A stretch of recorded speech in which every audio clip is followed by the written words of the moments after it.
One lazy Sunday morning, the whole family gathered for breakfast. While they were enjoying a delicious meal, something unusual began to happen. While they were buttering pancakes and pouring syrup over them, the parents winked slyly and mischievously. Their eyes met, and it was clear that something was about to happen. The gleam in their eyes spoke for itself. They were in the mood to be alone. Without missing a second, the wife abruptly got up from the table, pushing the plate away, and announced, "I have lost my appetite. I will not finish. I will go to rest." With that, she hurriedly left, leaving her breakfast half-eaten. The husband, without wasting a minute, hastily finished the remains of breakfast and jumped up from his chair. Without a word, he followed his wife up the stairs and disappeared into their bedroom. The children who were left at breakfast were completely confused. The older child, the more curious of the two, turned to the younger one and said, "Hey, something strange is going on. We need to find out what's going on." Without hesitation, the younger brother calmly put down his fork and decided to investigate. A few moments later, the younger child returned to the kitchen where the older one was waiting impatiently. The eldest child asked, "Well, what did you see? What's going on there?" The younger brother casually sat back down at the table, picked up a fork, and began to devour breakfast with incredible speed. Surprised and puzzled, the eldest child asked, "Why are you eating so fast? What's going on there?" The younger one, with fear in his eyes, replied, "Up there, Dad punishes those who don't finish their meals in bed." In the darkest of nights, a notorious and rather clueless robber decided to break into a seemingly ordinary suburban house. Little did he know that this seemingly ordinary house was about to become the backdrop for an unforgettable, absurd, and unintentionally hilarious scene. Our intrepid robber had an old pistol in hand, a ski mask over his face, and a black bag to stuff with anything he could get his hands on. As he crept through the house, he encountered an unsuspecting man and woman enjoying their peaceful evening. With a quick and rather dramatic flourish, the robber forced the two hostages to sit back-to-back in chairs and expertly tied them up. He was all about theatrics, this burglar, and he wanted his hostages to appreciate his work, even though they probably would have preferred something more low-key. As the thief began rifling through drawers, collecting everything he deemed valuable, he couldn't help but savor the anticipation of a successful heist. In the middle of this looting spree, the male hostage couldn't contain himself any longer, and in a trembling voice shouted, "Please untie her! Please let her go!" Startled, the robber turned to the man and responded, "No, I'm not going to untie anyone, so that the cops find out about it as late as possible. Don't worry, your neighbors will decide to check while your lights are on all night long and will check on you long before you die of dehydration." Determined to save the day, the man pleaded again, "Please just untie her. I'll do anything." The robber, never one to miss an opportunity for an explanatory monologue, reiterated his cunning plan. "I need to get away with this crime. I'm sorry, I can't leave anything to chance."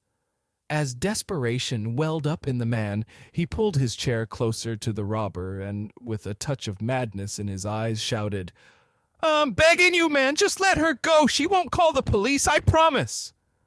Now, the robber, who had initially assumed the man was a loving husband, couldn't help but be moved by the depth of the hostage's care for his wife. He had an epiphany, the kind you'd only expect in the oddest of situations.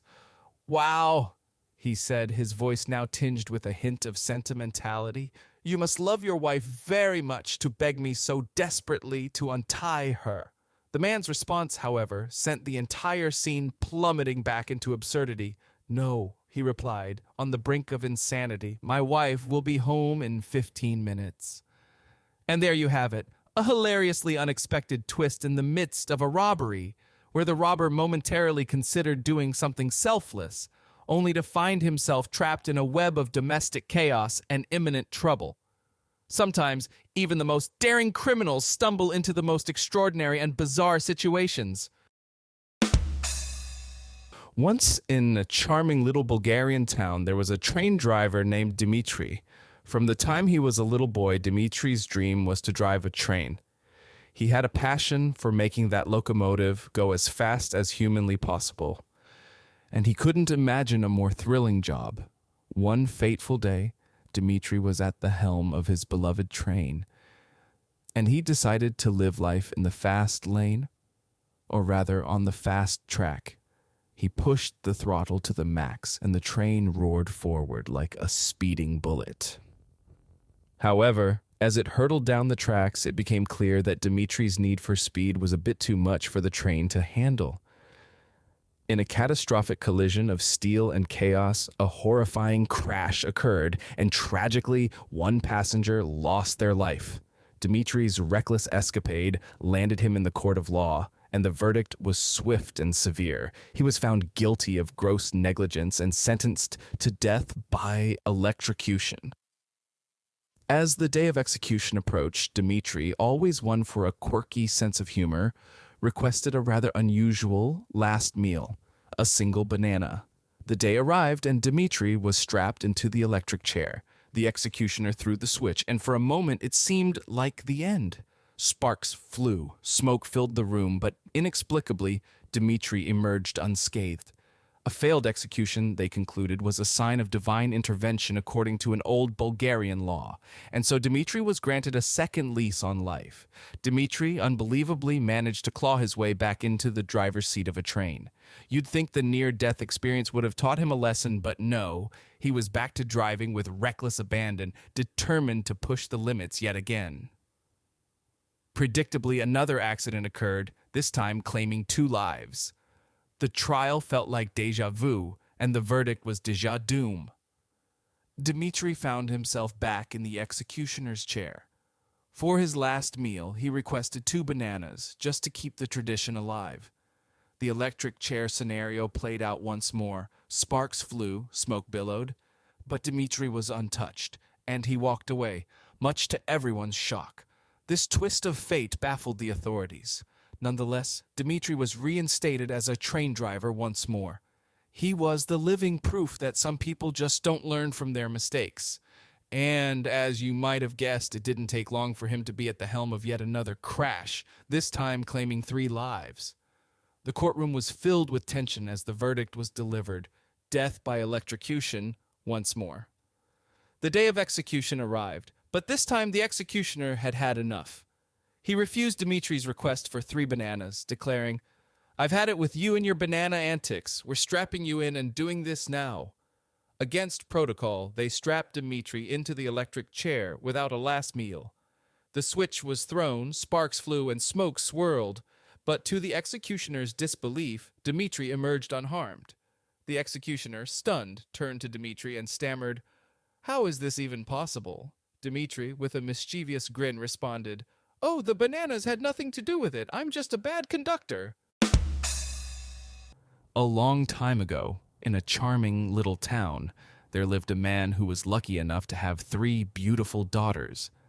However, he faced a dilemma, because he could not decide which of his charming daughters to marry. He loved them all equally, and this decision weighed heavily on his heart. In his quest to make the right choice, he devised a clever plan. He decided to give each of his daughters $5,000 and watch them spend it. He believed it would be the perfect way to assess their priorities and their love for him. What he didn't expect was how radically different their choices would be.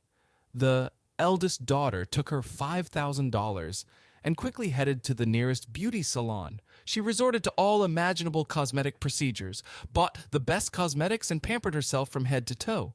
She returned to her father. Her radiance was undeniable, and said with a gentle smile, "I spent all this money to look even more beautiful for you, Father, because I love you so much." The second daughter, an enterprising shopaholic in the family, could not resist going shopping. She returned home loaded with gifts for her father, including brand new golf clubs, a sleek iPad, and a huge 80-inch flat-screen TV. She beamed with excitement and said, "Dad, I bought you these gifts because I love you so much. Now you can enjoy golf, stay connected, and watch your favorite shows in style." The third, the youngest daughter, had a completely different approach. She saw the $5,000 as an opportunity to secure her family's future. She wisely invested in the stock market, demonstrating her financial acumen. In a surprisingly short period of time, she doubled the original amount, returned the original $5,000 to her father, and reinvested the rest. With a sense of pride, she said, "Dad, I invested the remaining money in our future because I love you so much." This man was genuinely confused. He saw love and care in every act of his daughters and thought long and hard. He weighed their unique qualities and the significance of their choices before making a decision that would ultimately surprise everyone. After much thought, the man gathered his daughters and solemnly announced, "I appreciate everything you have done to express your love for me. Your actions have deeply touched my heart, and this decision was not easy for me. However, I have come to a conclusion." His daughters were looking forward to hearing his choice. The man continued, "I decided to marry the girl with the biggest breasts."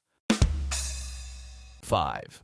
Once upon a time, in a bustling city, there were three friends who shared a peculiar hobby. They were avid people watchers. They would spend their weekends in the city's most popular park, perched on a bench, sipping coffee, and observing the diverse tapestry of human life that unfolded before them. Each had their own unique perspective on the people they observed. The first friend, Henry, was a keen observer of fashion. He found it fascinating how people expressed themselves through their clothing and accessories. One sunny Saturday morning, he saw a man striding through the park wearing a bright purple suit, a neon green hat, and mismatched shoes. Henry couldn't help but chuckle. He dubbed this man the unintentional fashion icon and began cataloging more such fashion misadventures. His collection of fashion faux pas grew so vast that he eventually published a humorous book about it, making him a best-selling author. The second friend, Emma, had a knack for body language and nonverbal communication. She could tell what people were feeling just by observing their gestures and expressions. One day, she saw a young couple sitting on a bench, seemingly in the midst of an argument. As their discussion grew more heated, they both crossed their arms, their faces reddening. Emma watched them intently, and as the argument reached its climax, they simultaneously burst into laughter, their bodies relaxing. She couldn't help but wonder if she'd witnessed the birth of a new inside joke between the two of them. Emma's fascination with nonverbal communication led her to a career in psychology. She became a renowned expert in deciphering body language and even worked as a consultant for law enforcement agencies, helping detectives interpret witness statements more accurately. The third friend, David, was a lover of stories. He saw every person as a book waiting to be read. One sunny afternoon, he spotted an elderly man feeding pigeons in the park. David approached and struck up a conversation. The man named Samuel began recounting his life story. He had been a pilot during World War II and had flown missions all over Europe. He shared tales of daring dogfights, captured behind enemy lines, and daring escapes. David was entranced, and over the next few months he visited Samuel regularly, recording his extraordinary life story. David eventually turned these stories into a documentary that not only preserved Samuel's legacy but also became a critically acclaimed film. It touched the hearts of millions, reminding them of the bravery and sacrifices of those who had lived through a tumultuous era. As time passed, Henry, Emma, and David became famous for their unique perspectives on people. Henry's fashion faux pas, Emma's nonverbal insights, and David's storytelling abilities made them celebrities in their own right. They were invited to talk shows, participated in documentaries, and were often recognized while sipping coffee on their park bench. One day, a renowned psychologist named Professor Watson came across a magazine article featuring their stories. Intrigued, he decided to meet them. He believed that combining their unique skills could lead to groundbreaking discoveries about human behavior. The trio agreed to work together, embarking on a grand adventure of exploration. They observed people not only in the park but in various settings across the city. Their project aimed to understand the intricate connections between fashion choices, nonverbal communication, and the personal narratives people wove into their lives. As they delved deeper into their research, they made astounding connections. They found that people often dressed in a way that reflected their mood or self-image, and these choices influenced how others perceived them. They also discovered that body language was not just a reflection of emotions, but could also shape them. By modifying their posture and gestures, people could influence their own feelings and those of others. The group's most profound discovery, however, came from the interplay between personal stories and fashion. They realized that people often chose clothing and accessories that represented significant moments in their lives, or the lives they aspired to lead. These choices served as powerful reminders and motivators, creating a deep emotional connection to their appearance. Their groundbreaking research was published in a prestigious scientific journal, earning them international acclaim. They continued to work together, developing workshops and therapies that helped people express themselves, understand others, and harness the power of their personal stories to transform their lives.